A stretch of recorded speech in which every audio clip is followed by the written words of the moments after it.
皆さんごきげんよう、上川カールです。今回取り上げる話題はウクライナ情勢関連のニュースを取り上げていきます。そして前回の動画に続き、今回の動画においても冒頭はウクライナ軍の遠距離攻撃の成功をお知らせします。今回攻撃が行われた先はウクライナの南東クラスノダール製油所、年間生産能力は300万トン。もう一つはウクライナの東方サマラ州シズランの製油所、年間生産能力は850万トンという大規模な施設です。ちなみに前回の動画で取り上げたウクライナ軍の攻撃先と今回の攻撃先は方向性としてはほとんど同じで、だからこそロシア軍が似たような攻撃に対してまたしても防御に失敗したということを示しています。今回の攻撃に関してはドローンの着弾する様子についての動画は発見することができませんでした。夜間に攻撃を実施し、火災が発生しているところを住民が撮影、インターネット上に投稿しているといった形となっています。なお、クラスノダールにおける火災についてはかなり燃え広がったようで、夜が明けてからもまだ火の手が残っています。ウクライナ軍の連続的な攻撃に伴って、こうした石油関連の施設への消火活動においては、化学消火剤の消費もかなりのものになっているはずです。ロシアにおいては、軍需製品に対する予算は潤沢につけられていますが、その他のものについては、かなり予算の縮減が図られています。消防関係の予算が枯渇し、必要な化学消火剤についての補充が間に合っていないかもしれません。そして、現在は主に石油関連施設への攻撃が行われていますが、次のターゲットは天然ガス関連ではないかという話が出ています。実際そうなのかどうかはわかりませんが、ちょっと説得力のある話だったので、予備知識としてちょっとご紹介しておきましょう。こちらの地図はロシアのガスパイプラインの幹線図です。赤い線が伸びていますが、これらがヨーロッパに向けての輸送ルートとなっています。もちろんロシア国内でも天然ガスは幅広く使用されており、発電や暖房など様々な面でロシアは自国産のエネルギーを消費しています。このようなガスパイプラインは平和な時であれば何の問題もありません。しかし現在はロシア自身がウクライナに侵略することによって反撃を受けている最中です。ガスのパイプラインは当然のように動かすことのできないものであり、しかもご覧のようにロシアの非常に広い範囲に点在しているものであり、これら全てを防御することはほとんど不可能に近いでしょう。そして方々に対する攻撃だけではなく、ほんの一発もしくはほんの一回の攻撃においてもかなりの大被害が出るのではないかと言われています。その理由というのが、ガスの送出元、ヤマルパイプラインと呼ばれる結節点においては一撃で大きな被害が出ると見られているからです。そこまでウクライナの国境からは2700キロ、ウクライナで現在生産に取り掛かっている新型の巡航ミサイルフラミンゴだと射程 3000km であり、迂回軌道をあまり取らなければ十分に届く距離です。従来の小型飛行機型のドローンに比べると火薬の量も非常に多いですから、破壊力としても十分です。現在この攻撃は実施されてはいませんが、ウクライナ軍が今後石油の生成施設関連だけではなく天然ガスに関する施設へも攻撃を行い始めれば、ガスのパイプラインは十分狙うだけの戦略的な価値があります。この場合一番効果が出るのは冬を前にして攻撃を行うことです。発電や暖房施設用の燃料としても使われることから、天然ガスの輸送が完全に止まるようなことになれば、それはロシア全域に非常に大きな影響をもたらすものです。さて続いては、以前少し取り上げたアメリカからウクライナに対するまとまった数の遠距離攻撃兵器の売却について進展がありました。アメリカ、ウクライナに長距離弾売却へ射程 450km、ロシア領攻撃可能。アメリカ政府はロシアが侵攻を続けるウクライナに対し3350発の拡張射程攻撃弾 ERAM、 このミサイルの名称 ERAM というのは4つの英単語の頭文字を合わせたものです。 Extended Range Attack Munition。 Extended という言葉で始まることから、エラムというのが呼び方としては妥当なのかなとは思うんですが、イーラムと読んでいる方もおられるので、どちらの方が正しいかちょっとわからないです。読み方はこうだよというのがはっきりとわかる方は、ちょっと動画のコメント欄に書き込みをお願いします。これらの兵器を約1200億円相当の武器売却を承認したと発表した。アメリカのメディアによれば、ロシア領内への長距離攻撃が可能で、6週間以内に供与される見通し。エラムは空中発射型の精密誘導弾で射程最大 450km 戦闘機に搭載し、前線から離れたロシア領内の標的を狙った攻撃が可能となる。ただし、ウォール・ストリート・ジャーナルはアメリカ当局者の話として、使用には国防総省の承認が必要になると伝えた。攻撃を受けているウクライナにしてみれば、供与された兵器をどこに撃とうが本来であれば自由というような気もするのですが、トランプ政権ではプーチン大統領を怒らせるのではないかということで、規制をかける可能性があるとのことです。そのため、どこに撃ち込むか事前に計画をアメリカ側に通達し、その承認を得なければならないようです。だからこそ、ウクライナは自国産の長射程の巡航ミサイルを開発しているのであり、他の国に使用権を握られている状態というのが、非常に問題があるということを示しています。ちなみにこの新型の巡航ミサイルは、高性能なものではなくて、むしろ低価格で数を揃えることを目的としています。これはロシア側の防空能力と数多くの施設を守る気があるかどうかといったことを検討した上で、質よりも量を選んだ結果です。今回ウクライナに販売許可が出された新型の巡航ミサイル、複数の会社に生産が発注され、それらの写真というものがこの2つの写真です。それぞれ価格は両社とも同じものに揃えられていると見られており、従来ウクライナに供与されていたイギリスやフランスのスカルプ、ストームシャドウ巡航ミサイルの10分の1の価格で作られていると言われています。その分だけ性能については少し落とされているそうです。ただし、ロシアの高性能な対空兵器は首都モスクワの守りに集中的に配備されていると見られています。だからこそこれまで石油関連施設に対する攻撃が連日のように成功しているわけです。そのことを考えると、低価格でそこそこの性能の巡航ミサイルというものでも、ウクライナにとっては十分に役立つだろうというわけです。なお、この新型の巡航ミサイル、販売許可を出したのはアメリカですが、お金を出して購入したのはヨーロッパ各国です。ヨーロッパがウクライナ支援のためにお金を出し合っているものであり、ウクライナとしてはヨーロッパに対してありがとうという気持ちはかなりあると思いますが、アメリカに対してありがとうというのは表向きだけかもしれません。さて、このように他の国からの供給に頼らざるを得ないという状況は選択肢を狭めるものです。そうしたウクライナの苦しむ姿といったものを見て、イギリスなども自国産のミサイルを開発配備しなければならないとして、新しいミサイルの開発と生産などに取り組む予定です。イギリスの新型短距離弾道ミサイルは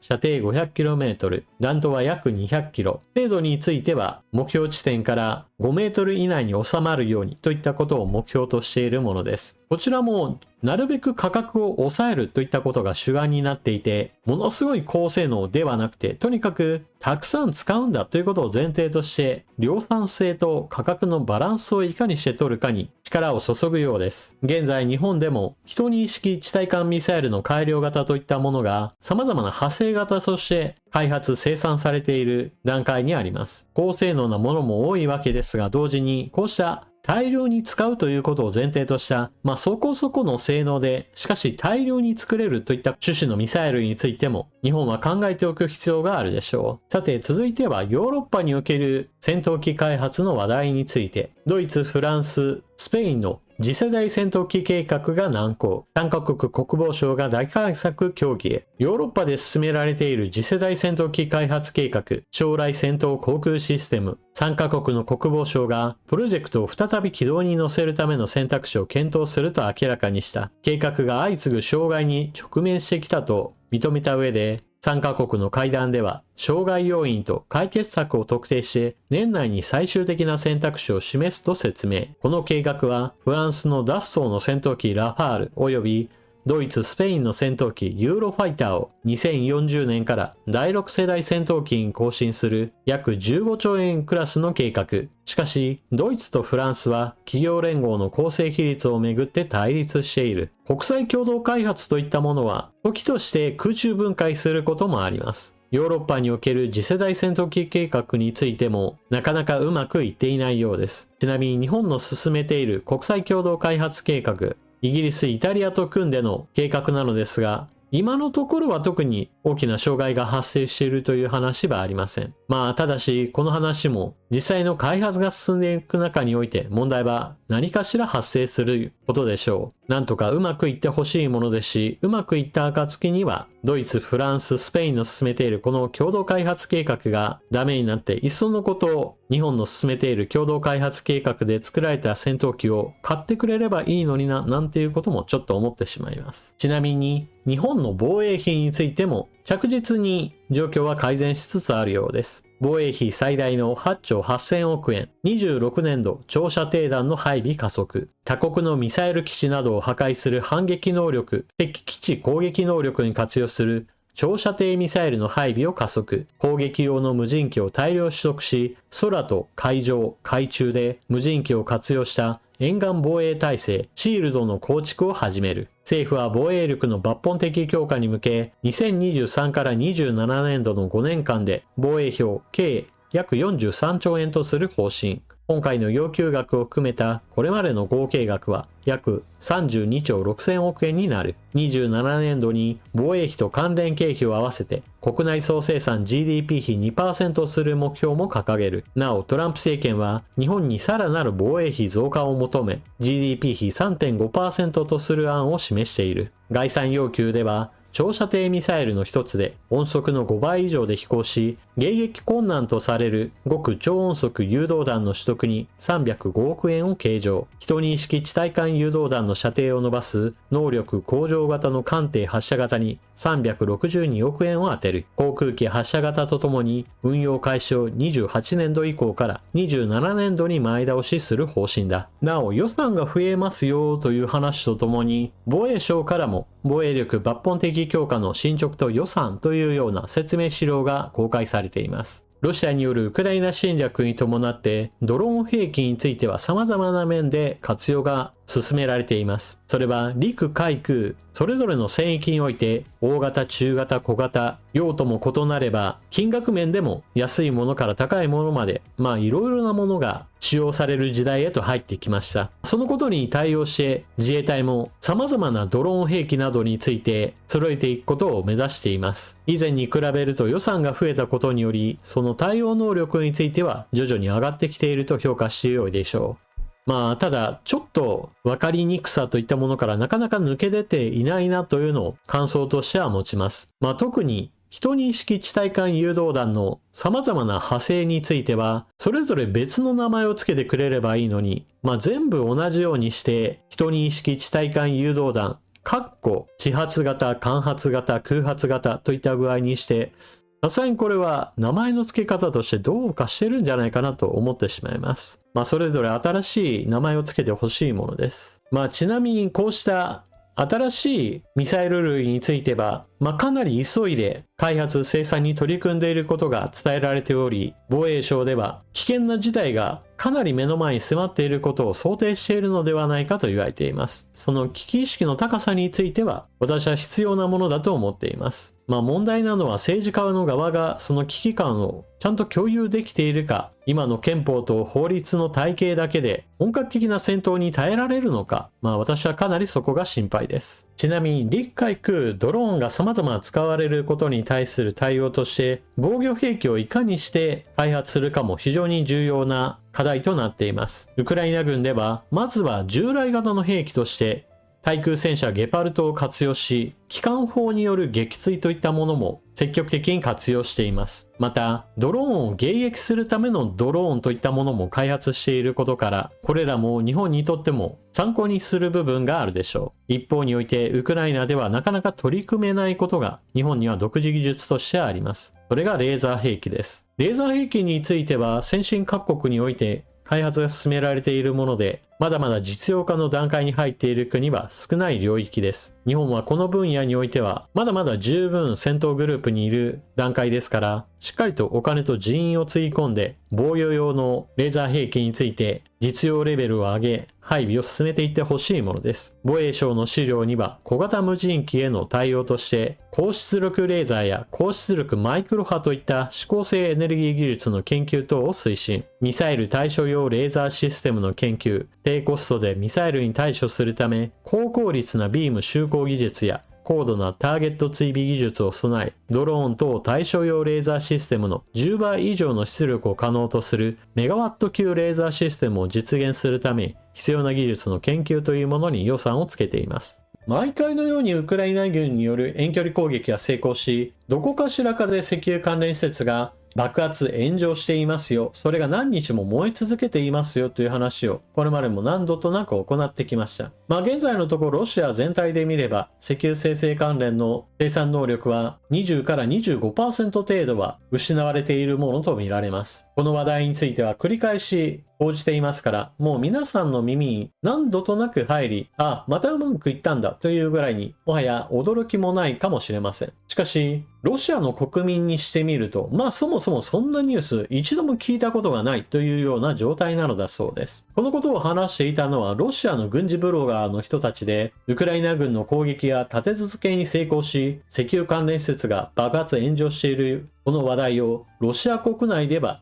多くの国民は知らない。これはさすがにまずいんじゃないかと話しているようなのです。一体何がまずいかというふうに彼らが言っているかというと、ウクライナ軍の攻撃に用いている小型飛行機型ドローンというのは決して高性能なものではありません。レーダーに映るものですし、飛行速度についても別にミサイルほどの速さはありません。ですから本来であれば全部撃ち落とせというのがロシアの軍事ブロガーらの意見なのですが、何度となく説明しているように、ロシアの高性能な対空兵器は首都モスクワを中心として配備されており、石油関連施設にそうした高性能な対空兵器は備え付けられていません。現地の映像を見ると必ずのように銃撃音といったものは入っています。おそらく何らかの機関砲類などを配備して少しでも守ろうという意思はあるのだとは思いますが、ミサイルに比べると機関砲といったものは非常に多く配備しなければ防衛範囲は非常に狭いものであり、守れない場所からウクライナ軍のドローンが侵入してきたら